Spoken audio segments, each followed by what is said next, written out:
Ahora estoy retirado, pero los recuerdos me atormentan. Los años terminaron por doblar mi espalda y debilitar el pulso firme que alguna vez tuve para atender pacientes en urgencias. Primero fui médico general, más tarde psiquiatra. Muchos colegas creen que elegí esa especialidad por interés académico, pero la verdad es otra. La elegí porque necesitaba encontrar una explicación lógica para algo que nunca la tuvo. Todo comenzó durante mi servicio social en la Sierra de Oaxaca, a principios de los años 70. Había crecido en el norte de México y siempre me fascinó la diversidad cultural del país. Cuando me asignaron aquella comunidad perdida entre montañas, acepté con entusiasmo. Pensé que sería una experiencia enriquecedora. Nunca imaginé que ese lugar terminaría persiguiéndome durante el resto de mi vida.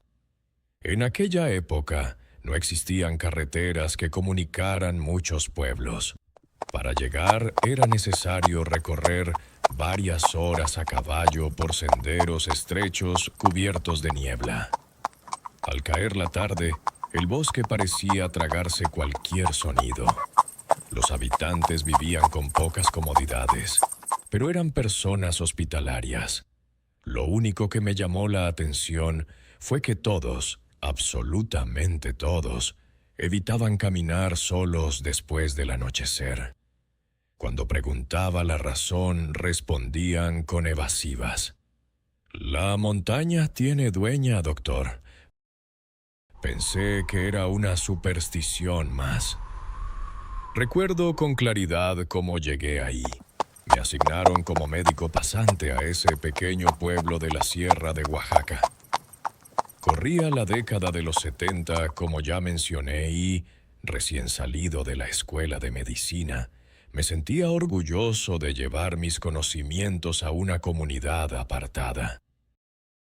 Sin embargo, no imaginaba que llegar hasta allí sería una de las experiencias más difíciles y memorables de mi vida. El viaje comenzó por carretera, pero pronto el camino desapareció y tuve que continuar a lomo de caballo. Me acompañaba un arriero que conocía bien la región. Durante horas avanzamos por veredas angostas que serpenteaban entre montañas cubiertas de pinos. A un lado se levantaban paredes de roca y al otro se abrían profundos barrancos que apenas podía distinguir. La neblina era tan espesa que a veces parecía que cabalgábamos dentro de una nube. Apenas alcanzaba a ver las orejas del caballo frente a mí. El aire húmedo y frío empapaba mi ropa y por momentos sentía que habíamos perdido el rumbo. Cada curva del sendero revelaba más montaña, más bosque y más niebla. El silencio era tan profundo que el único sonido constante era el golpeteo de los cascos sobre la tierra mojada. No lo niego. En ese momento sentí miedo y me preguntaba si esta era la mejor decisión de mi vida. Eran momentos en los que quería regresar y hacerle caso a mi padre cuando me recomendaba hacer servicio en un hospital de la capital del estado. Pero ya estaba ahí y no retrocedería. Con el paso de las horas, el cansancio comenzó a pesarme. Llevaba conmigo una pequeña maleta con algunos instrumentos médicos, medicamentos básicos y muchas expectativas. Sin embargo, mientras avanzábamos por aquel paisaje interminable, empecé a preguntarme si realmente existía el pueblo al que me dirigía. Entonces ocurrió algo que nunca he olvidado. Al salir de una cañada, una ráfaga de viento movió la neblina, y como si se descorriera un telón, apareció ante nosotros un pequeño poblado enclavado entre las montañas. Vi unas cuantas casas humildes, techos de lámina brillando por la humedad y delgadas columnas de humo elevándose hacia el cielo gris. Sentí un enorme alivio. Después de tantas horas de camino y de atravesar aquella sierra envuelta en niebla, la visión de aquel pueblo fue como encontrar un refugio en medio de la inmensidad. Mientras descendíamos hacia las primeras viviendas, algunos niños corrieron a observar nuestra llegada y varios habitantes salieron a saludarnos. Pronto supe que aquel poblado formaba parte de un municipio más grande.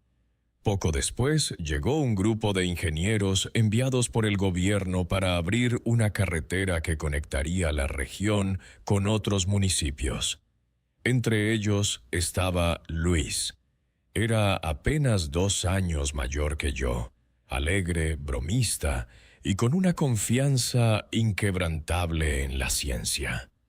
Cuando oyó que la montaña tenía dueña y no era de este mundo, no lo creyó.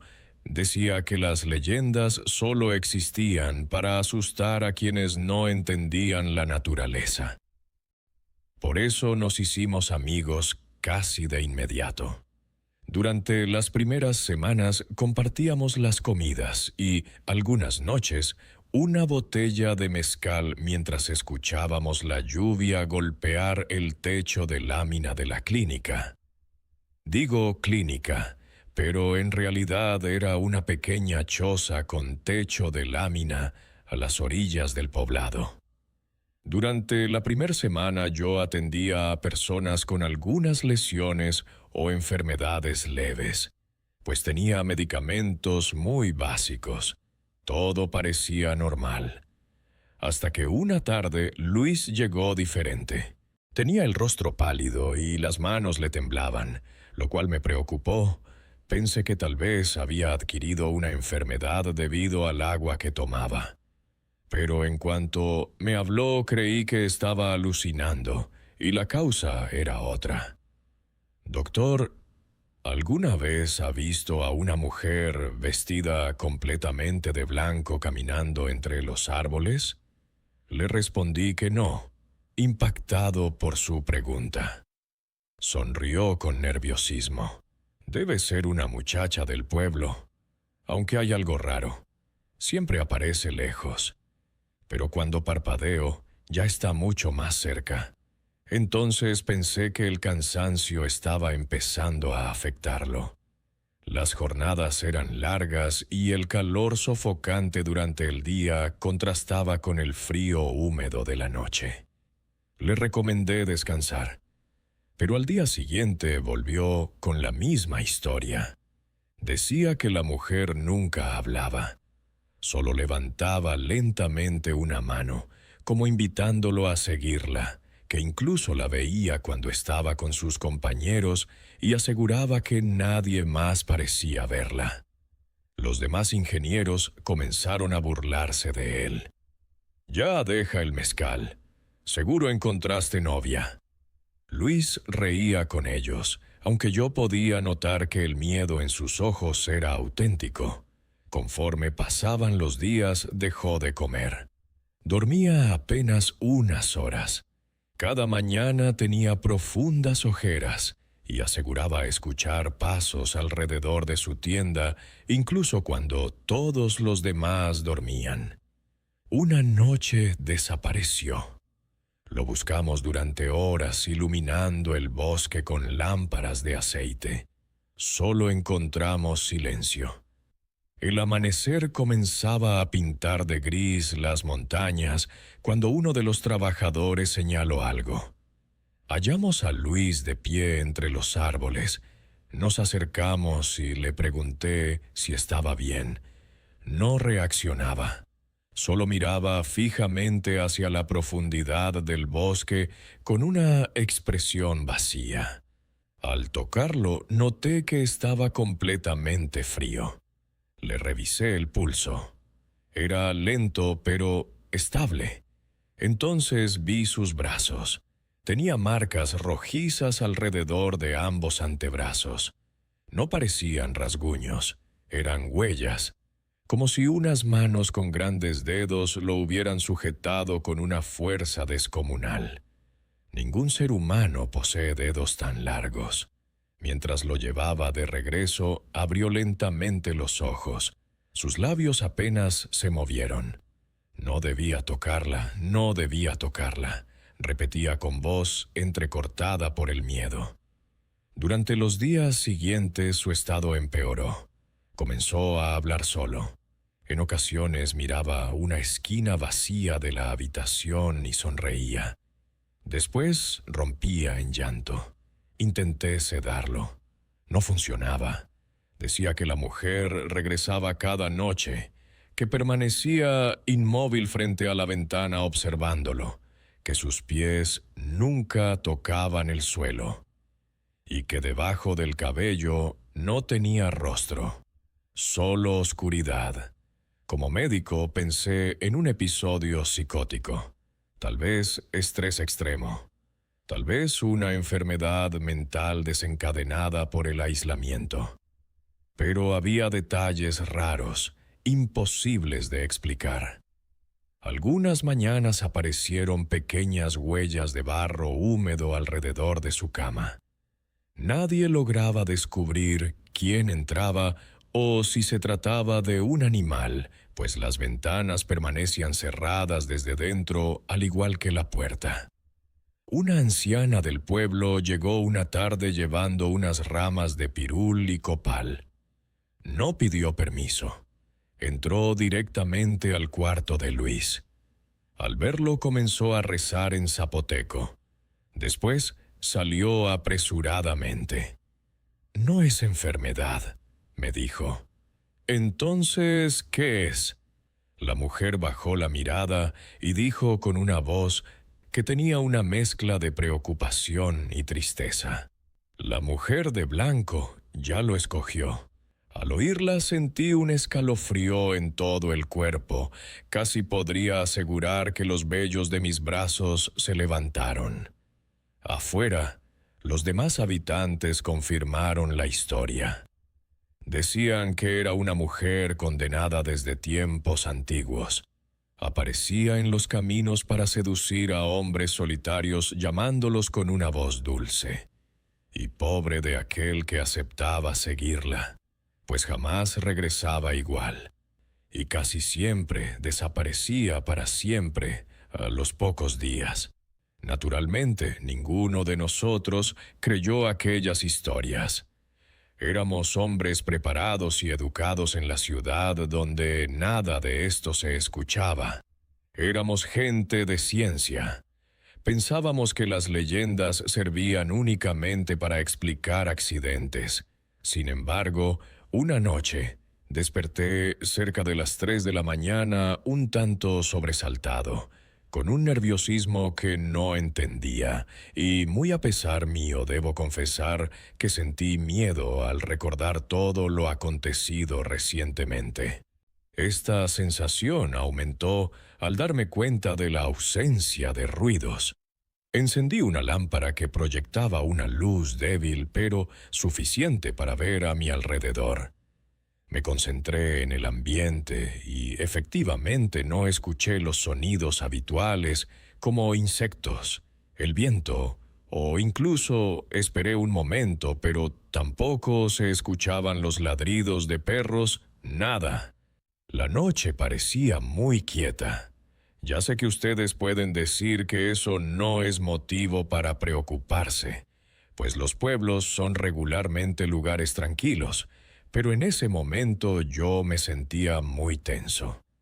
Algo había, algo que no me daba tranquilidad. Entonces escuché una voz femenina. Parecía cantar. Era una melodía hermosa y triste. Me daba la impresión que venía desde todos los rincones del bosque al mismo tiempo. Me levanté y corrí hacia el cuarto de Luis. La puerta estaba abierta y para mi sorpresa la cama estaba vacía.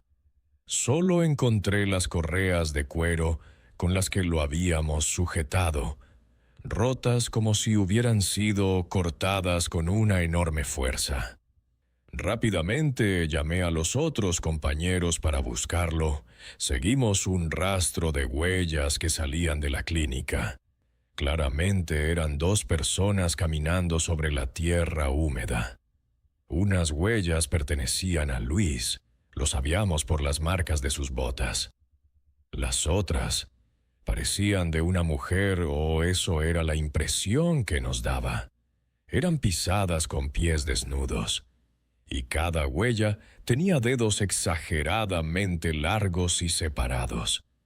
El rastro terminaba justo a la entrada del bosque. No había señales de lucha, no se veían más huellas. Simplemente desaparecieron en ese lugar. Las autoridades organizaron una búsqueda durante varios días. Nunca lo encontraron. El informe oficial concluyó que Luis probablemente se había internado en la montaña en estado de confusión. Un excursionista imprudente, concluyeron. Un desaparecido más. Los habitantes solo guardaron silencio. Mientras preparaba mi equipaje para abandonar la comunidad, la anciana que había visitado a Luis se acercó. Metió la mano en el bolsillo de mi bata y colocó un pequeño amuleto de una piedra extraña. No responda si una mujer lo llama por su nombre cuando viaje de noche. Quise devolverle el objeto. Ella ya se había marchado. Pasaron los años. Estudié psiquiatría convencido de que encontraría respuestas. Leí decenas de expedientes sobre alucinaciones compartidas, trastornos psicóticos y delirios inducidos por el aislamiento. Ninguno explicaba las marcas en los brazos de Luis, ni aquellas huellas, ni el extraño canto que todos escuchamos esa madrugada. Hoy, 50 años después, todavía conservo aquel amuleto. Hace unos meses, mientras caminaba por el jardín de mi casa, encontré barro fresco sobre la terraza. Había una sola huella. Era demasiado grande para pertenecer a una persona. Con 5 dedos largos, y apuntaba directamente hacia la puerta principal. Esa misma noche, por primera vez desde 1974, escuché una voz de mujer pronunciando mi nombre desde la oscuridad. No abrí la puerta, pero desde entonces, cada madrugada, alguien llama exactamente 3 veces, siempre a la misma hora. Y cada noche, la voz suena un poco más cerca. ¿Serán alucinaciones mías debidas ya a la edad y los recuerdos traumáticos? ¿En realidad existen seres que no podemos comprender a pesar de todos los avances tecnológicos que tenemos? ¿Tú qué opinas? ¿Has vivido una experiencia parecida? Déjame un comentario. Muchas gracias por estar aquí, comparte esta historia y no te olvides de suscribirte al canal.